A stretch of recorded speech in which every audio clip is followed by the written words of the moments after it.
जय श्री कृष्ण। प्रिय भक्तों, आज के इस वीडियो में हम विशेष रूप से बात करेंगे ग्रहण के विषय में। क्या आप जानते हैं आने वाली अमावस्या पर ग्रहण है? और क्या आप जानते हैं कि किन किन देशों में होगा? आप जानते हैं अगर अमावस्या पर ग्रहण है तो फिर जो अमावस्या पर किए जाने वाला श्राद्ध, दर्पण आदि कार्य वो कैसे होगा? ग्रहण के समय हमें क्या कार्य करने चाहिए, क्या नहीं करने चाहिए? ग्रहण के नियम क्या है? और ग्रहण के बाद किस प्रकार से शुद्धि होती है? ग्रहण पर किया जाने वाला दान बड़ा कल्याणकारी होता है, तो वो दान कैसे करना है, कब करना है, ग्रहण के बाद, ग्रहण के समय या ग्रहण से पहले, साथ ही बताएंगे आपको कि जिस दिन ग्रहण होता है उस दिन गर्भवती माताओं, बहनों को क्या ध्यान रखना होता है, इन सावधानियों की आवश्यकता होती है। इस प्रकार से संपूर्ण जानकारी आने वाली ग्रहण के विषय में आपको प्रदान की जाएगी। बहुत सारे लोगों के प्रश्न आ रहे हैं, पंडित जी के हमारे पास ऐसी जानकारी आ रही है कि आने वाली अमावस्या पर 12 अगस्त को ग्रहण होने जा रहा है, वो भी पूर्ण सूर्य ग्रहण होने जा रहा है, बड़ा ग्रहण होने जा रहा है। कुछ जगह पर तो ये भी है कि 100 साल बाद का रिकॉर्ड टूट रहा है, तो इसकी सच्चाई क्या है? ग्रहण कहां कहां होगा और विशेष रूप से भारत में ग्रहण होगा या नहीं होगा? अब क्योंकि हमारे जो दर्शक हैं वो पूरी दुनिया में हैं, हमारे जो चैनल है लगभग 122 देशों में देखा जाता है। विशेष रूप से आप सभी दर्शक जो अमेरिका में हैं, बहुत से दर्शक हमारे अफ्रीकन कंट्रीज में हैं, बहुत से दर्शक हमारे ऑस्ट्रेलिया और यूरोप से भी हमारे पास आपके संदेश, मैसेज आए हैं जिसके माध्यम से आप पूछ रहे हैं। तो आप सबके लिए एक ही वीडियो में बना रहा हूं जिसमें सभी के लिए जानकारी होगी। आप रूप से देखें, अंत तक देखें तो आपके सभी प्रश्नों के उत्तर इस आने वाले ग्रहण से संबंधित आपको प्राप्त हो जाएंगे। आइए जानकारी आरंभ करते हैं। आपसे निवेदन है कि वीडियो थोड़ा सा भी उपयोगी लगे तो लाइक अवश्य कीजिएगा और जितना हो सके शेयर कीजिएगा। इसके दो लाभ होंगे। एक तो यह है कि लोगों तक सही जानकारी पहुंचेगी, जिन देशों में ग्रहण है उन लोगों को भी सही जानकारी पहुंचेगी, और जिन देशों में ग्रहण नहीं है वहां के लोगों को भी सही जानकारी पहुंचेगी, जिससे कि उनके बीच का जो भ्रम है वो होगा और वो उसी के अनुसार अपनी 12 तारीख की आने वाली अमावस्या की सारी प्लानिंग कर पाएंगे, उसको कार्य को निर्धारित कर पाएंगे। ग्रहण के दुष्प्रभाव से बचने के लिए कमेंट बॉक्स में अवश्य लिखिएगा हर हर महादेव या जय महाकाल, भगवान महाकाल आपकी ग्रहण के दुष्प्रभाव से रक्षा करेंगे। आइए जानकारी आरंभ करते हैं। प्रिय भक्तों, सबसे पहला जो प्रश्न है आपका कि जो ग्रहण है उसमें हमें क्या करना चाहिए, क्या नहीं करना चाहिए और कैसे इस समय को व्यतीत करना चाहिए। गर्भवती माताएं, बहनें क्या करें, क्या ना करें, और पूजा पाठ के कार्य कैसे होंगे। सबसे पहली बात तो ये कि जो ग्रहण है ये एक खगोलीय घटना है जो कि अंतरिक्ष में घटित होती है पृथ्वी पर, फिर भी उसका सीधा प्रभाव कहा गया है। जो सनातन धर्म को मानने वाले हैं वो जानते हैं कि हमारे सनातन धर्म में ग्रहण को विशेष स्थान दिया गया है। जो ग्रहण होता है उस समय पर कुछ कार्य जैसे पूजा पाठ, शुभ मांगलिक कार्य वर्जित होते हैं, लेकिन ग्रहण के समय का दान अत्यंत फलदायक गया है। ग्रहण का दान परम कल्याणकारी कहा गया है। सबसे पहला प्रश्न कि ग्रहण होता क्यों है।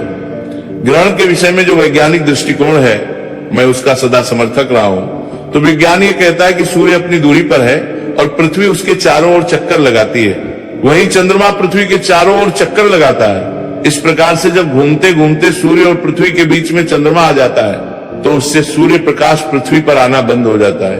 अब पृथ्वी क्योंकि बहुत विशाल है, बहुत बड़ी है, और चंद्रमा जब बीच में आता है क्योंकि सभी ग्रह गोलाकार है, तो पूरी पृथ्वी पर अंधकार नहीं होता। परंतु जिन देशों में उस समय सूर्य का प्रभाव होता है, अर्थात जिन देशों में दिन का समय होता है, जहां क्षितिज के ऊपर सूर्य रहा होता है, उन देशों में उस समय पर अंधकार छा जाता है। तो ग्रहण जो है केवल उन्हीं देशों को प्रभावित करता है। दूसरा ग्रहण जो है, सूर्य ग्रहण 3 प्रकार के होते हैं। पूर्ण सूर्य ग्रहण, आंशिक सूर्य ग्रहण और जिसे रिंग ऑफ फायर कहते हैं। आने वाला जो सूर्य ग्रहण है ये अधिकतर देशों में पूर्ण सूर्य ग्रहण कहा जा रहा है। बहुत समय के बाद पूर्ण सूर्य ग्रहण है ये, जो कई घंटे तक चलने वाला है।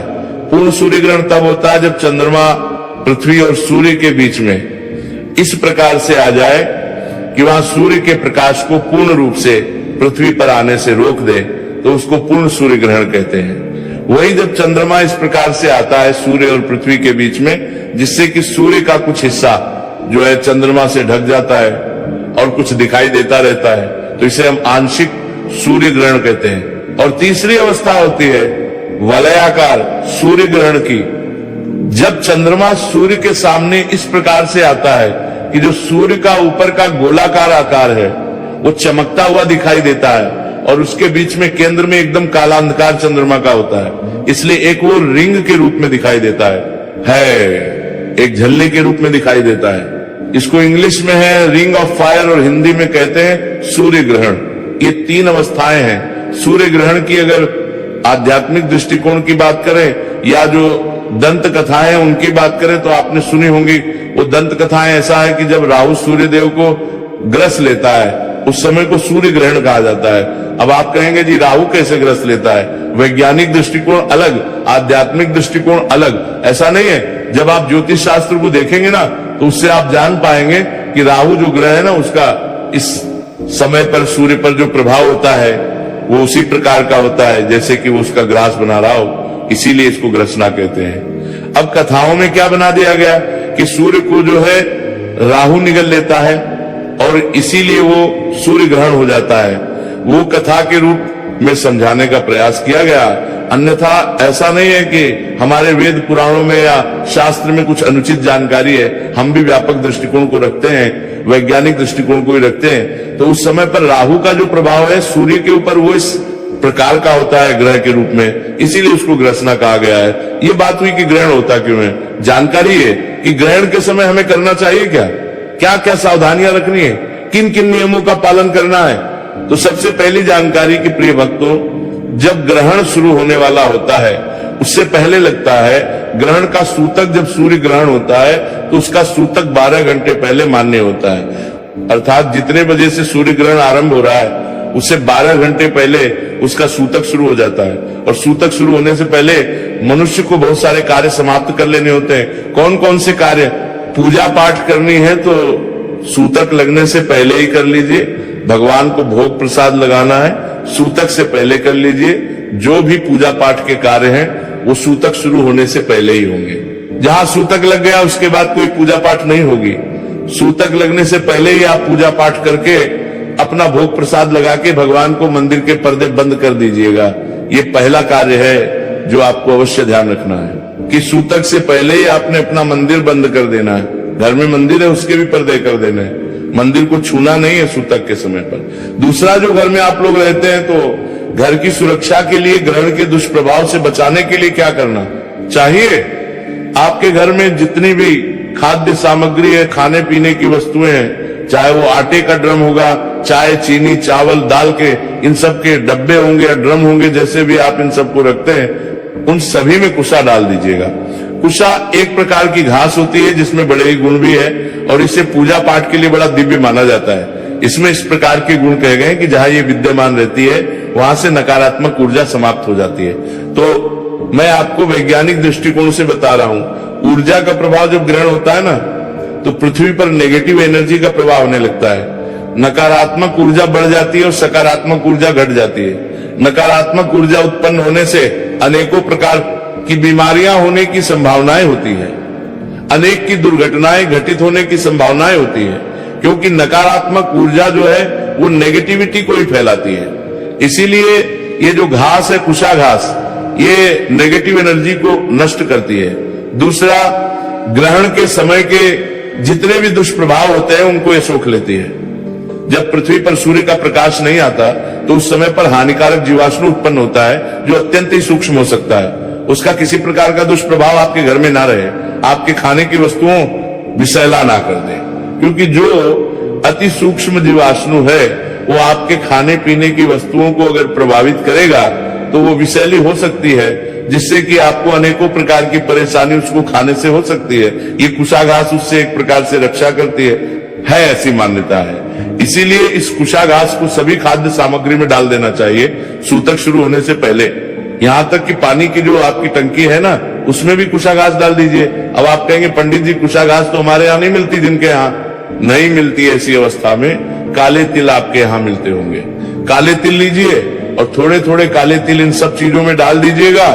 जो काला तिल भी ना डाल पाए वो तुलसी पत्र, तुलसी का पत्ता, इन सभी चीजों में डाल दीजिएगा। ये बताया गया है कि इनको आप सूतक लगने से पहले डाल दीजिए जब सूतक आरंभ हो गया है या ग्रहण आरंभ हो गया है, विशेष रूप से ध्यान दीजिए कि इस समय पर पूजा पाठ का अभिप्राय है जो आप भगवान की भक्ति करते हैं, मंत्र जप वो परम कल्याणकारी है। इस समय पर किया गया मंत्र जब आपको अक्षय पुण्य देता है, अनंत पुण्य देता है। ग्रहण के समय का मंत्र जब परम कल्याणकारी है, ग्रहण के समय जितना हो सके आपको दान करना चाहिए। ग्रहण के समय जितना हो सके भगवान के पाठ सुनिए, पढ़िए, नहीं देखिए, पढ़िए।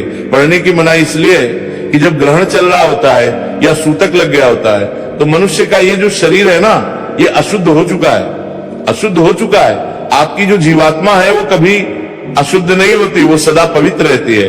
लेकिन आपका ये जो शरीर है जो नश्वर है, इसे अशुद्ध मान ग्रहण के समय पर, क्योंकि हर ओर ग्रहण की छाया है, सूतक है। और जब सूतक लग जाता है तो आप सामान्य सूतक क्या मानते हैं? पूजा पाठ नहीं होती, क्योंकि हमारे शरीर को सूतक लगता है। अब उस अवस्था में यदि हम किसी भी पवित्र ग्रंथ को लगेंगे, छुएंगे, पकड़ेंगे तो वो शुद्ध होगा, पवित्र हो जाएगा। इसीलिए कहा जाता है कि ग्रहण के समय आप पुराण आदि को ना छुए।